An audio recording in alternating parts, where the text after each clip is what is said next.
Hello friends, welcome to my channel. இன்னைக்கு நம்ம வீடியோவில் மாங்காயில் ஒரு அருமையான ரெசிபி தாங்க பார்க்க போகிறோம். இது முடிக்கும் நீங்கள் மாங்காயில் இந்த மாதிரி செஞ்சுருக்கவே மாட்டீங்க. வாங்க எப்படி பண்ணுறதுன்னு நம்ம பார்க்கலாம்.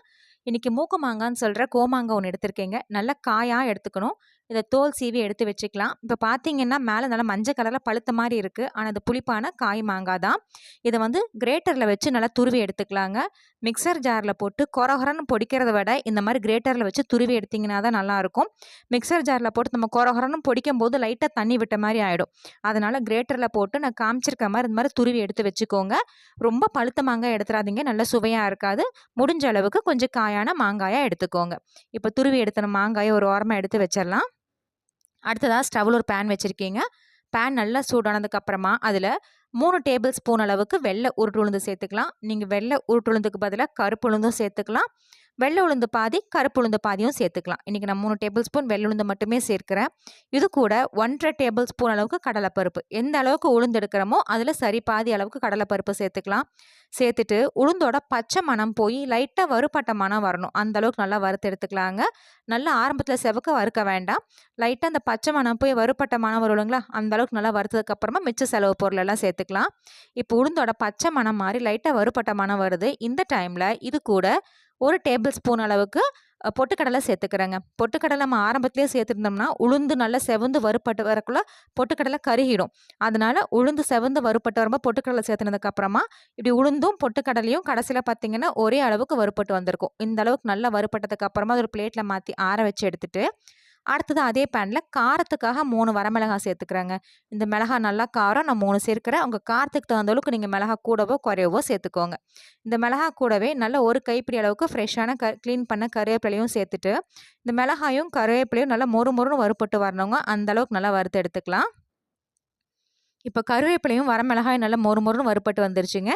இது ஒரு பிளேட்டில் மாற்றி ஆற வச்சு எடுத்துக்கலாங்க. நம்ம ஏற்கனவே வறுத்த செலவு பொருள் சேர்த்துருந்தா அதே பிளேட்டில் சேர்த்துக்கலாம். அடுத்ததான் இதே பேனில் ஒரு 8லேருந்து 10 பல்லு பூண்டு சேர்த்துக்கலாங்க. இன்றைக்கி தோலோடு சேர்க்குறேன். பூண்டு சேர்க்குறது கம்ப்ளீட்டாக ஆப்ஷனல் தான். சேர்த்தா நல்லா சுவையாக இருக்கும். விருப்பப்பட்டால் சேர்த்துக்கோங்க, இல்லைன்னா ஸ்கிப் பண்ணிவிடுங்க. நீங்கள் தோலோடையும் சேர்க்கலாம், தோல் நீக்கியும் சேர்க்கலாம். இந்த மாதிரி பூண்டு நல்லா தோல் சுருங்க வறுப்பட்டு வர்றவங்க அந்தளவுக்கு நல்லா வதக்கிக்கோங்க. பூண்டு வறுக்கும் போது உங்களுக்கு நல்லா வறுப்பட்டு வரல அப்படின்னா ஒரு ட்ராப் எண்ணெய் சேர்த்து இந்த மாதிரி நல்லா தோல் சுருங்க வதக்கி எடுத்துக்கணும்.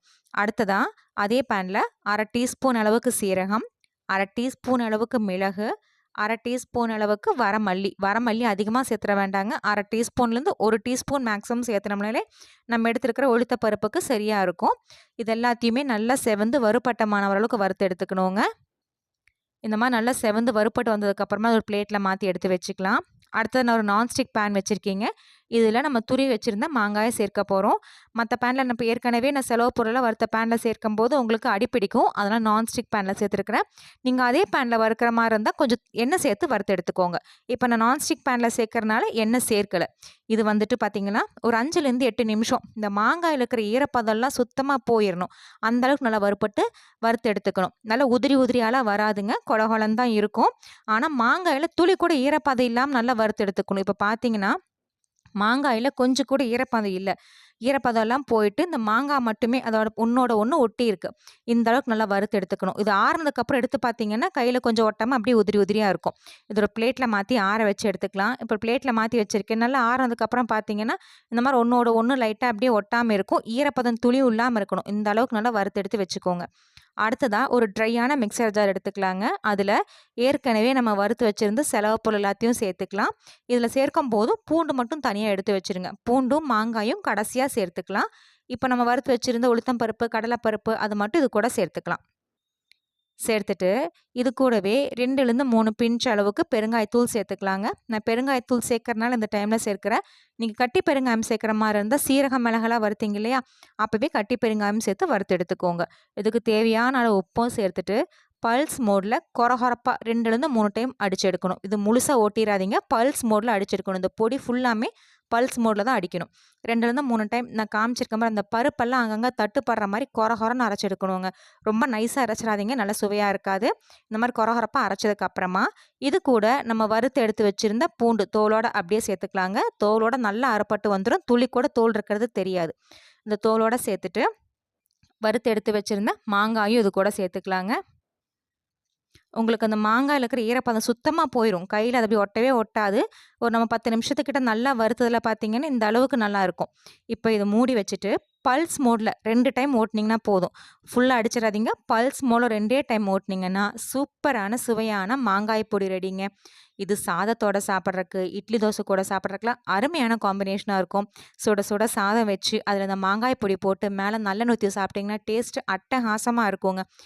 மாங்காய் கிடைக்கிற இந்த சீசன்லேயே இந்த பொடி செஞ்சு வச்சுக்கோங்க. 1 மாசம் ஆனாலும் கெட்டு போகாது. டேஸ்ட்டும் அருமையா இருக்கும்.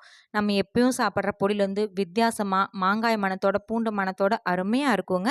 ஃப்ரெண்ட்ஸ், நீங்களும் இந்த சூப்பரான, சுவையான மாங்காய் பொடி ரெசிபிய ட்ரை பண்ணி பாருங்க. ட்ரை பண்ணி பார்த்துட்டு உங்க கமெண்ட்ஸுங்கள சொல்லுங்க.